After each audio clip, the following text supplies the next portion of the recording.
ashes, we rise up. We had Ash Wednesday. We want to rise up with Jesus at Easter. And I believe that there'll be some rising from this dying. In your sorrows and trade them for joy. From the ashes, a new life is born. From the ashes, a new life is born. From the ashes, a new life is born. By your spirit I will rise from the ashes of defeat. Rise from the ashes.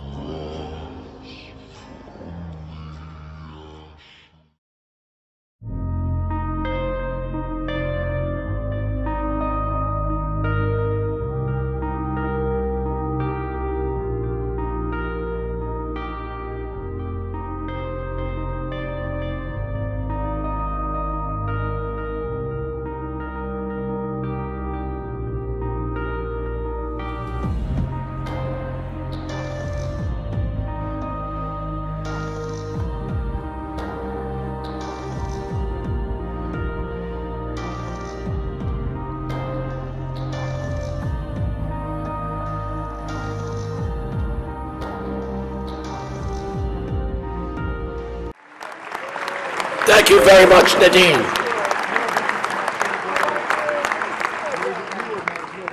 Bishop DiMarzio.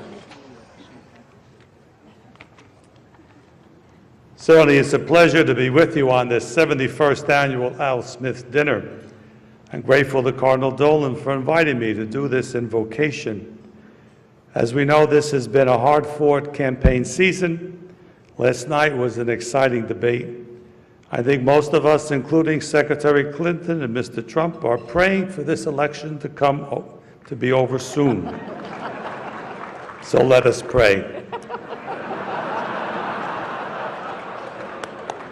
Lord, you have favored our great nation with the ability to correct our faults and strengthen our democracy.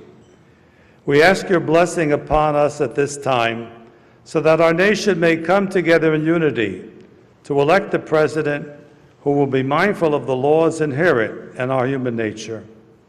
Life is your greatest gift to us. Teach us to respect life from its natural beginning to its natural end. Help us to reach out to the marginalized in our society. Everyone in attendance is doing their part in supporting our charitable efforts. It couldn't be done without you, or without the amazing support of the many devoted Catholics on stage. You know, Catholics like Henry Kissinger, Howard Rubenstein, Mort Zuckerman.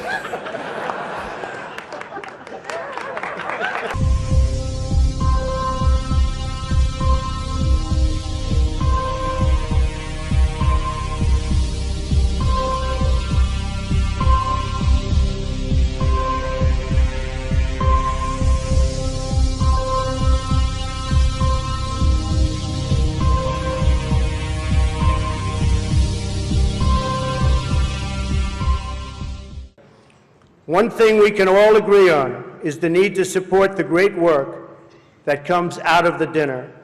Millions of dollars have been raised to support disadvantaged children, and I applaud the many people who have worked to make this wonderful event a critical lifeline for children in need. And that we together broke the all-time record tonight is really something special. More than 6 million net. The Cardinal told me that's net, Donald, remember. We can also agree on the need to stand up to anti-Catholic bias. Something else. That is the major feature behind the Pope that features inside the audience hall, namely this. Have you seen this before? I'd never seen it before myself and felt like I had entered the realm of the Mandela effect once again, on overload this time, since this is the most ominous thing I've ever seen in a while. This artwork was placed within the hall in 1977, as history states, and depicts, according to the Vatican, the resurrection of Christ emerging from a nuclear apocalypse. Now think to yourself for a moment. The audience hall is a reinforced concrete bunker, and the depiction of Christ shares the same connections with Christ himself rising from an atomic apocalypse. Not only that, but many people have said this is the most unchristian thing they have ever seen in a long time, even a number of Catholics I've talked to. For it looks like Christ's head is in fact missing, at least half of it. A number of Catholics don't even remember even seeing this before or looking at it, but it's been in the hall since, at least according to history, since 1977. The structure seems to have entered at least the internet's consciousness around 2012. I could find a couple of examples before that, but most seem to be post 2012, and there doesn't seem to be any pictures of it from the front. All seem to be taken from the side. Anyway, I just thought I'd share that because I found it really disturbing.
Do you not think an angel rides in the whirlwind and directs this storm? This work continues. The story goes on. And an angel still rides in the whirlwind and directs this storm. God bless you all. And God bless America. Get ready to read all these words on this page without making a mistake. Look at the letter at the end and remember the sound it makes. Get ready. Kite. Yes, kite. Get ready to read this word the fast way. Get ready. Kid. Yes, kid. Sound it out. Get ready. Kid. Sound it out. Get ready. Kid.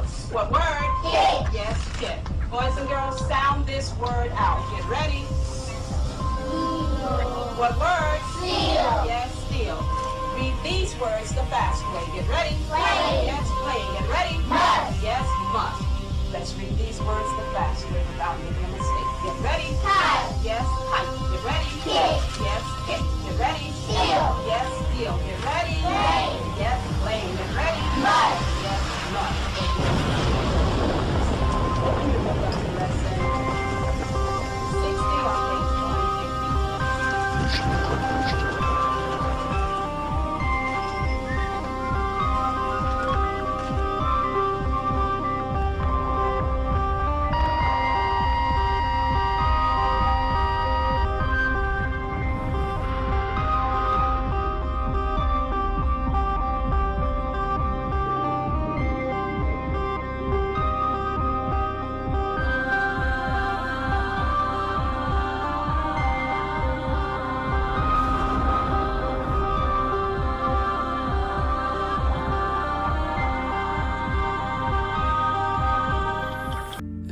Something that we'll never forget. I think most of us can even remember where we were when we found out about what happened and what was going on. I'm sure it doesn't surprise most that are in the truth-seeking community in this time that 9/11 was a satanic ritual.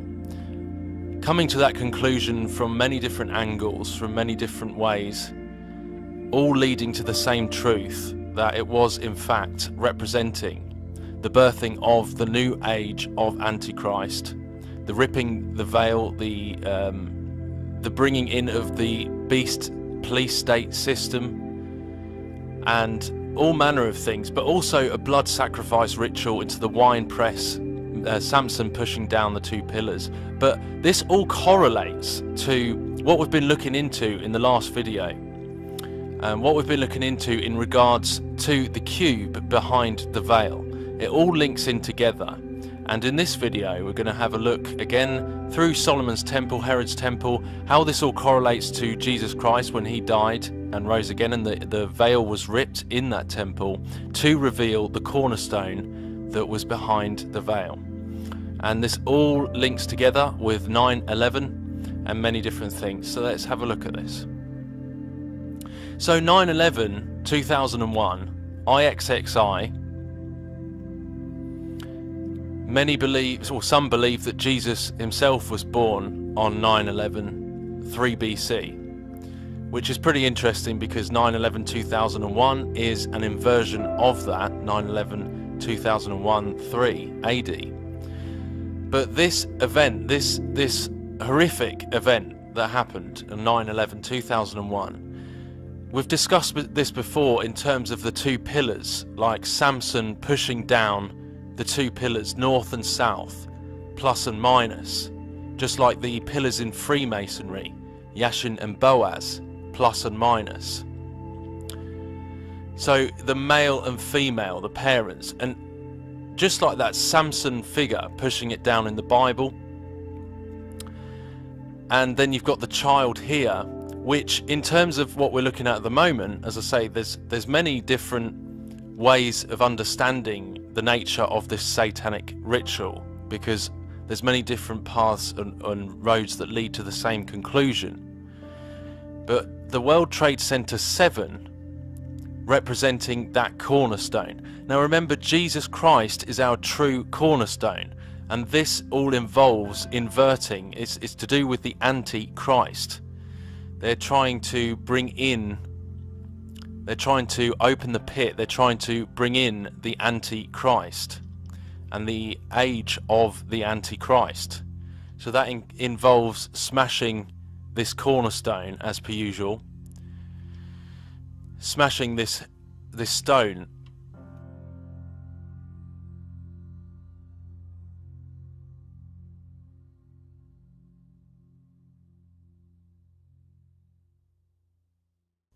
So just to put it very simply, this is exactly what we're looking at when we look at that. We're looking at the figure pushing down the two pillars and the veil breaking, just like when Jesus died on the cross and the veil was rent, and the cube collapsing, the cornerstone collapsing behind the veil. Now, G is the 7th letter of the alphabet. So that is exactly what that's representing there, including the generative principle. But you see how when these pillars come down, collapsing the cube, the cornerstone, G equals 7, building 7, and then rebuilding into a new tower, which would be the transfigured third temple, but of the material world. Because when Jesus Christ defeated the curse, ripped the veil in, and defeated death and sin, which is, we'll go into in another video how we see the truth of the gospel through this. He rose again in the true third temple. Jesus Christ is the temple of the living God. He rose again out of the curse of sin and death. The grave could not hold him, and he rose again and became our true third temple. And when we're in the body of Christ, we are safe in our Father's hands. So that G, as we looked before, the Tesseract, the game cube, is to do with portal. Remember, ripping the fabric of time and space. And it's all represented, as I've shown before, here and here again, the two towers with that G in the center, bringing in Lucifer, opening the window, and 9/11 being a sacrifice into the wine press, level 7 in the womb, the wine press, and the blood of the innocent, as they always do in these satanic rituals, into the wine press. So essentially we're looking at this figure here, Samael, Samson, son of Samael, son of Satan, pushing down these two pillars. You see, this is the Freemasonic G, the square and the compass that he's standing in between and pushing down the two pillars. And of course, building 7 was collapsed. So he was, you remember the story of Samson, when he pushed down the pillars, he was killed. So that would be the same kind of allegory there. The bringing down that and rising into a new tower, rising into a new transfigured tower. The one world Trade Center. And this is what it's all about, IXXI. IXXI is 9/11 in Roman numerals. And look what is in the center of IXXI. It's a hexagon, which is a 3-dimensional cube.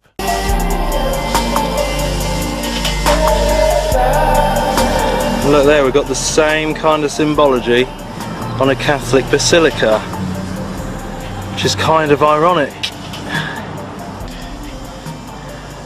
I'm here today at Washington DC with this big shrine to the Catholic Church here of the Immaculate Conception to have a deeper look at what it's all about.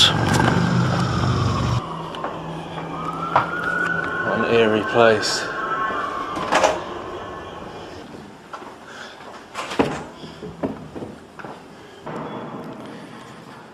So let's go down into the belly, the underworld, where masses take place, into the heart underneath this, the tomb of this huge temple.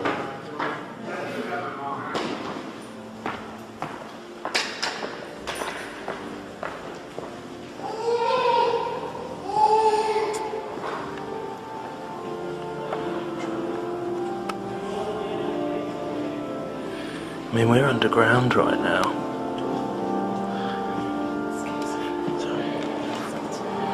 This is underground, this is in the belly, underneath the big temple.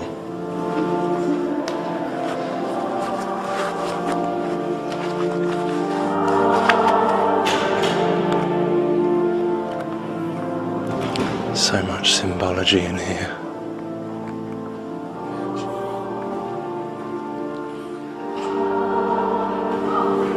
The National Shrine of Immaculate Conception. The birth pangs of the New Age, of abominations, ecumenical, one world under Rome.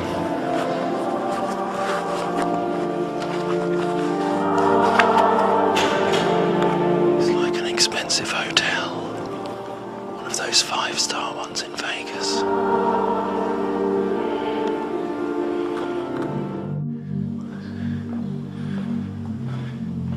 I mean, if that is not revering the Mother.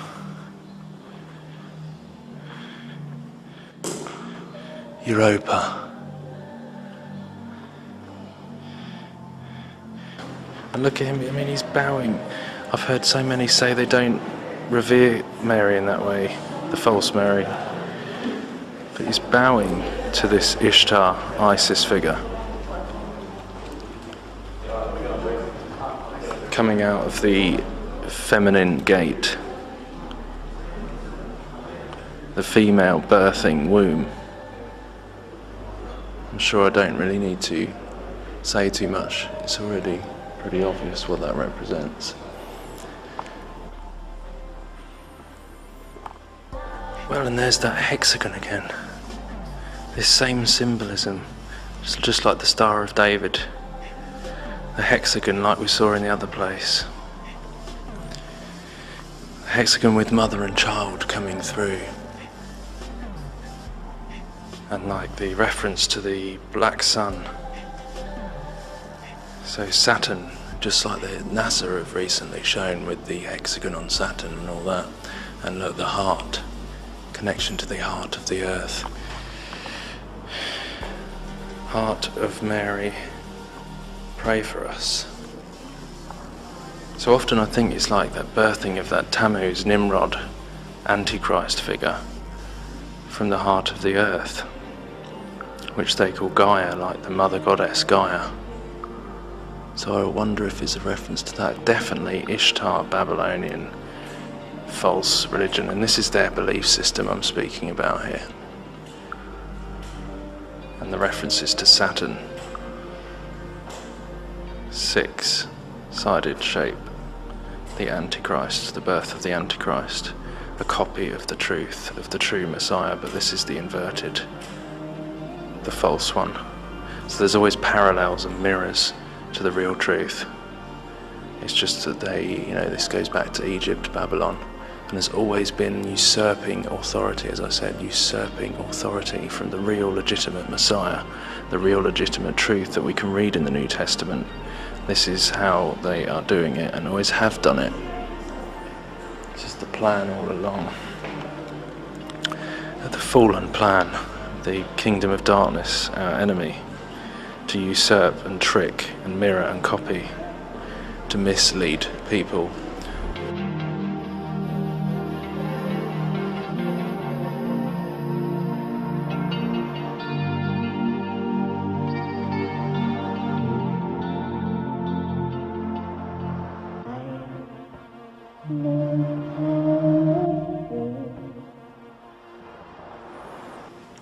Look, pillars and archways, all the same designs as the other places, and she's sitting on a foundation stone there, behind these pillars where the veil would be, like in the Holy of Holies again. Same representation, the Mother Goddess, Semiramis, Diana and Child, the false Mary.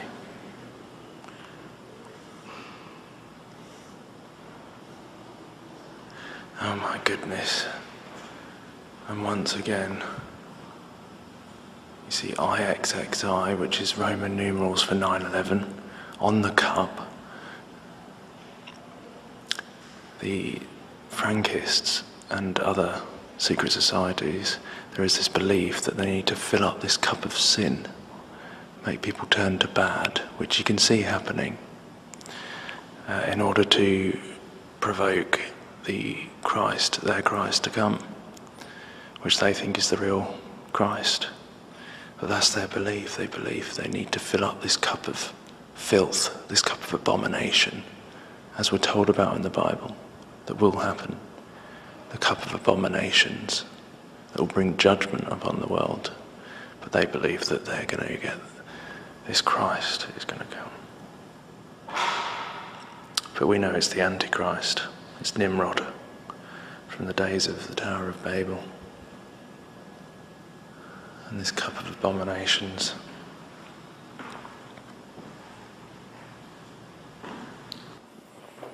Mate!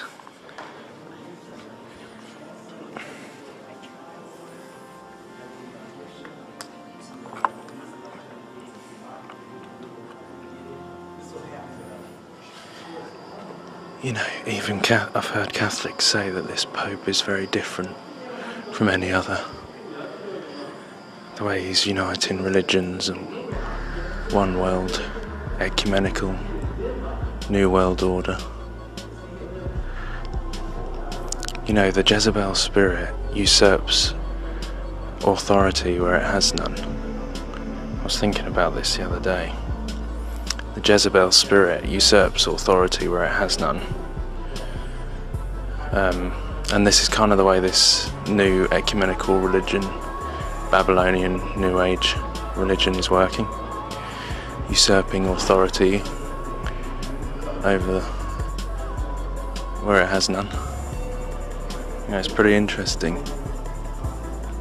Usurping authority over the man, over Jesus, the true king. The Queen, usurping illegitimate authority.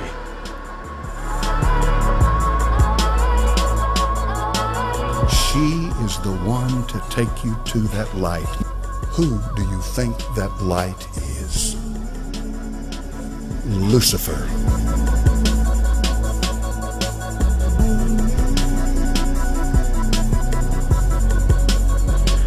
I mean, please do not tell me this is not an ornate temple of Diana, the Mother Goddess. Sorry. I don't think that went down too well. But look, the celebration of fertility.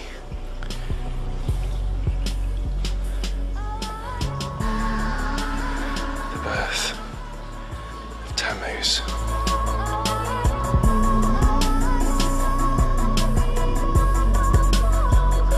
Whether you call her this, or you call her that, or you call her this, or you call her that, She's the same wherever you go.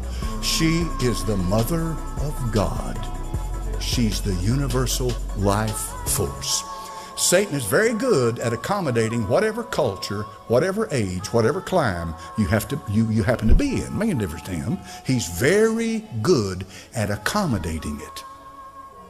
What I simply mean by that is he'll make you feel comfortable wherever you live in accepting his religion.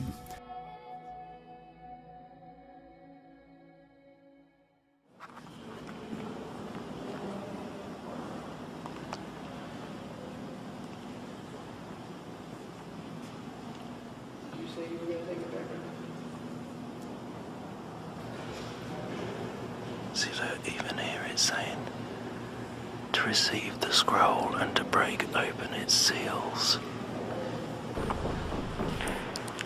Oh my goodness, I didn't even realise this was here. I used this picture in a video the other day. That is Apollyon the Destroyer. Mars, the Roman god of war.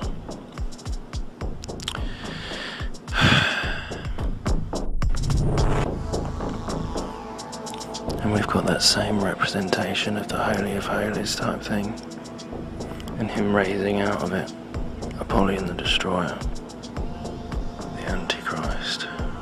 That is not Jesus. I don't think it takes much to work out that that's not Jesus.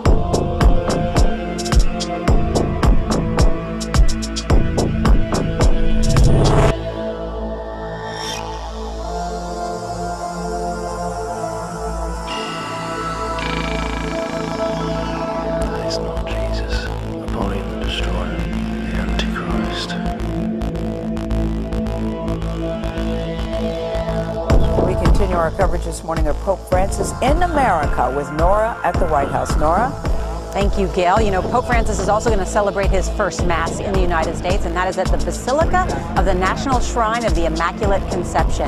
Now, he is the third Pope to visit the Basilica that is on the Catholic University of America campus. And Chip Reed is there to show us what to expect this afternoon. Chip, good morning. Well, good morning. You know, around here, most people simply call it the Shrine, and it is a beautiful building. It is the largest Roman Catholic church in America. In fact, they're expecting about 25,000 people here this afternoon to see and hear the Pope celebrate Mass.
that guns are the only reason that mass shootings continue to occur. We are saying that they factor in, and we are demanding that someone repeat the experiment that so many other countries have carried out and simply see if it yields the same results. Enough is enough!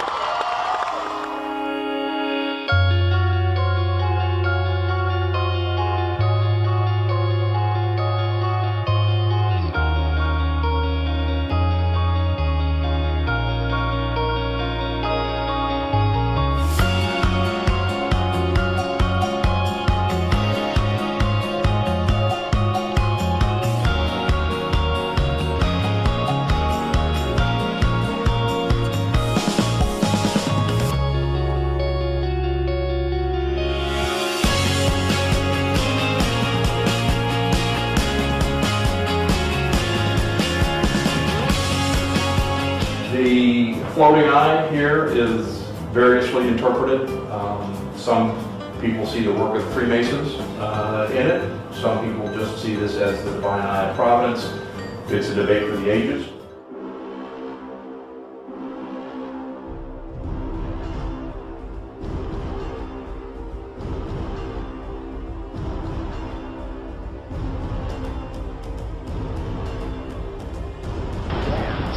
This is the moment Japan's nuclear disaster began.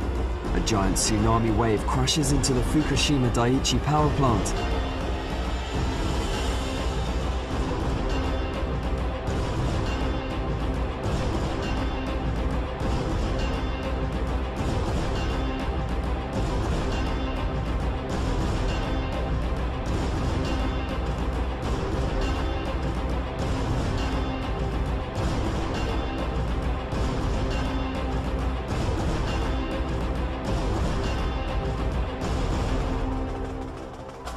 So I have just one word for Mr.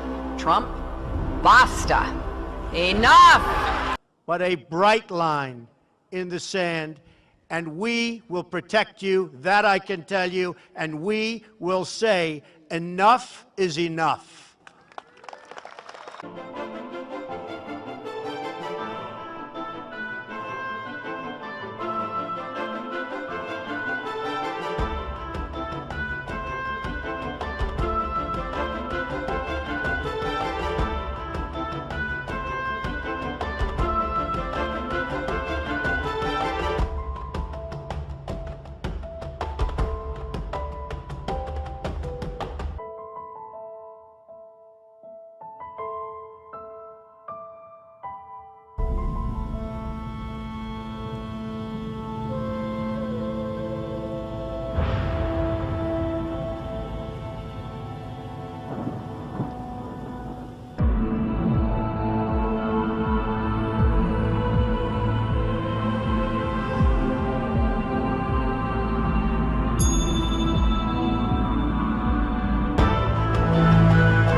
What's the meaning of this?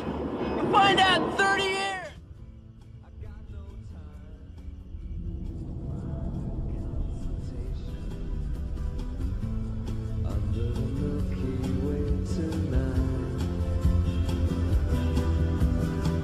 Days, 6 hours, 42 minutes, 12 seconds. That is when the world will end. But I want to be president of the United States to make sure that we never again do business. We never again. I went down there and talked to the president of Panama about cleaning up their money. 42 minutes, 12 seconds. That is when the world will end. Basic principles of time travel are there. You got your vessel and your portal. The vessel can be just about anything, most likely a spacecraft. Like a DeLorean. Aircraft. You know, I love that movie, the way they shot it. It's so, 6 hours, like futuristic. 42 minutes, 12 seconds. That is when the world will end. But I want to be a president of the United States to make sure that we never again do business. We never again country. I went down there and talked to the president of Panama about cleaning up their money laundering.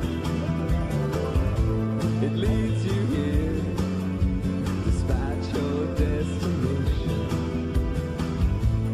under the Milky Way tonight. 6 hours, 42 minutes, 12 seconds. That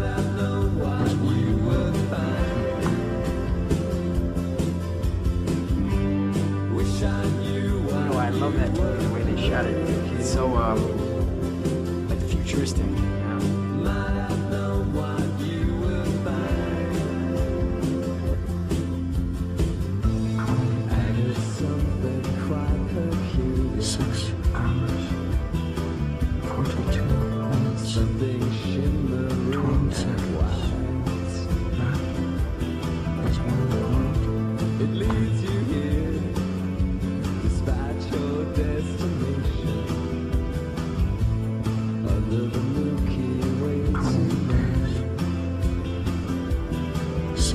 Basic principles of time travel are there. That's like your portal. That's what could be just about anything most likely a spacecraft. Like a DeLorean. No crafts. You know, I love that movie, the way they shot it. It's so, like futuristic, you know? 6 hours, 42 minutes, 12 seconds. That is when the world will end. 28 days, 6 hours, 42 minutes, 12 seconds. That is when the world will end.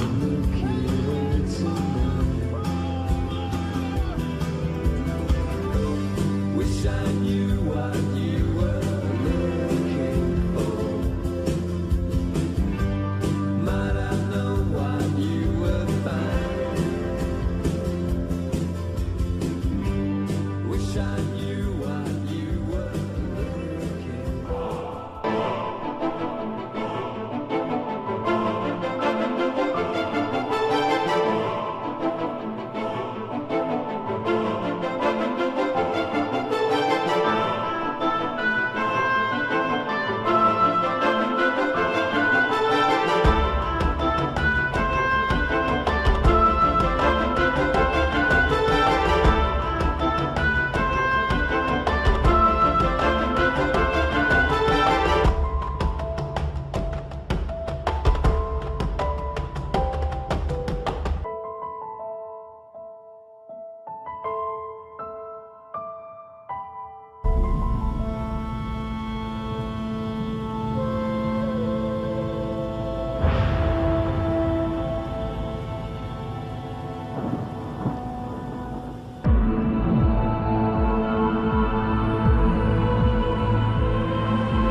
Calculations are correct. When this baby hits 88 miles per hour, you're gonna see some serious shit.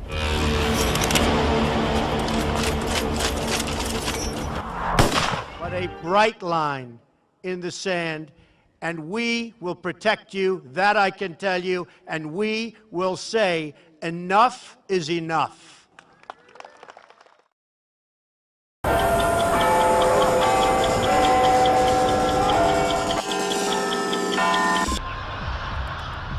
don't never see it coming.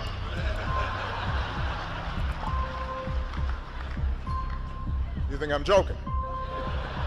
And fire came down from God out of heaven and devoured them. And the devil that deceived them was cast into the lake of fire and brimstone, where the beast and the false prophet are, and shall be tormented day and night forever and ever.